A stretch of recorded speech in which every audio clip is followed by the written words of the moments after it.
So there are some people who get offended when I talk about their nations. And I laugh. Look at your neighbor and say, he loves. Say, he loves. So, in the past, I used to be offended, but nowadays, I laugh. Because when people persecute you for a long time, a time arrives when you no longer feel anything. When you actually laugh at the insults, genuinely laughing. So some people were saying on the internet, why is this person always talking about South Africa? He should talk about his country and these people who are troubling us here. I presumed it was a South African. It might have been a Zimbabwean who was misbehaving on our patch there. It's possible. It's possible. Well, some of those people who would be persecuting Zimbabweans, do you really know that your father is not a Zimbabwean? Or your mother or your uncle? So, someone was saying, why are you always... But now, what if God is showing me things in that country and is asking us to pray? So I will speak, I will do the will of God, even if it attracts persecution. I will do the will of whom? Of God. So I've got two messages which are not related to each other. We must pray for the former president, Jacob Zuma, for God to prolong his life. I don't want the message to be long, but we must pray. He is now old, but he still has something to contribute in that country. I don't know how, but that's what the Holy Spirit has told me. So I don't know, I'm not a lawyer. I'm not a judicial person. So I don't know how they can do it in their systems there. I don't think harassing that old man using the legal system will heal that nation. And according to the mind of God, taking him back to prison is not the will of God. I know there are some people who are burning the midnight oil for him to return to prison. It will not heal that country. It will worsen the fissures and the cracks in that country. We gave a similar warning in the past. They ignored it. Did you see what happened to South Africa? After they ignored what we showed them, we are showing them again, because there are some people who are hell-bent on returning him to prison.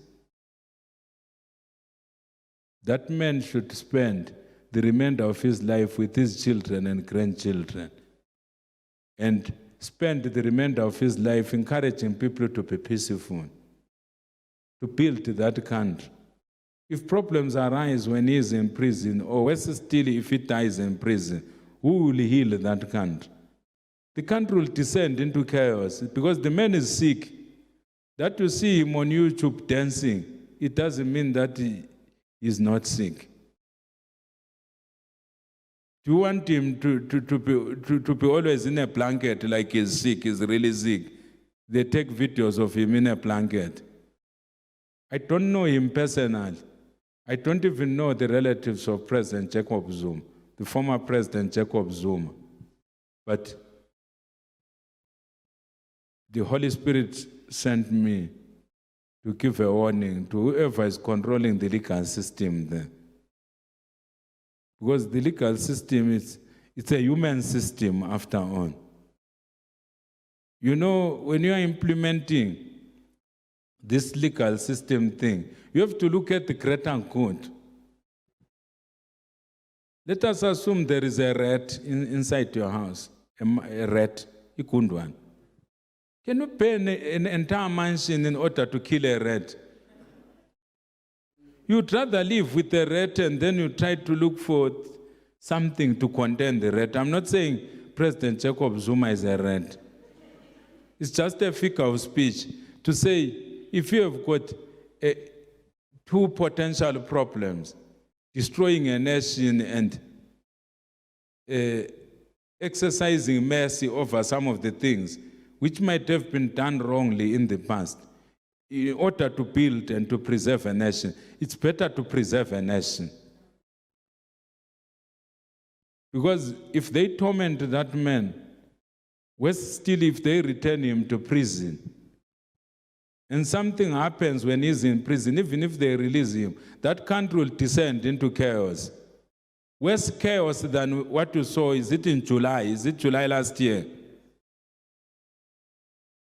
You will see worse chaos than the chaos that you saw. If you think you saw chaos, you'll see worse chaos. They should just, the mind of God is that they leave that old man alone. I wanted to suppress the message. I wanted to speak diplomatically. But the more I speak, the more I feel that we have to tell them the way it is, according to how we have seen it in a vision. We don't want tribes there in South Africa, ethnic groups, permanently divided because of a stupid decision of tormenting someone who is almost at the sunset of his life. Do you know how many years are remaining in his life? Why would you torment a person at the sunset of his life or at the sunset of her life? Why not allow the person to just rest? You who is throwing a stone at him, don't you have a sin of your own? So I'm not a politician, like I said. I'm not an expert in the South African legal system or even the legal system of anywhere. I speak as an intercessor, the things that I see in a vision. I saw trouble if they mess up with that old man. The mind of God is that they should just leave the old man to spend the sunset of his life with his children, grandchildren, and to spend the sunset of his life watching his cattle and his other things. They should just treat him with dignity. Even those who feel that it doesn't deserve dignity.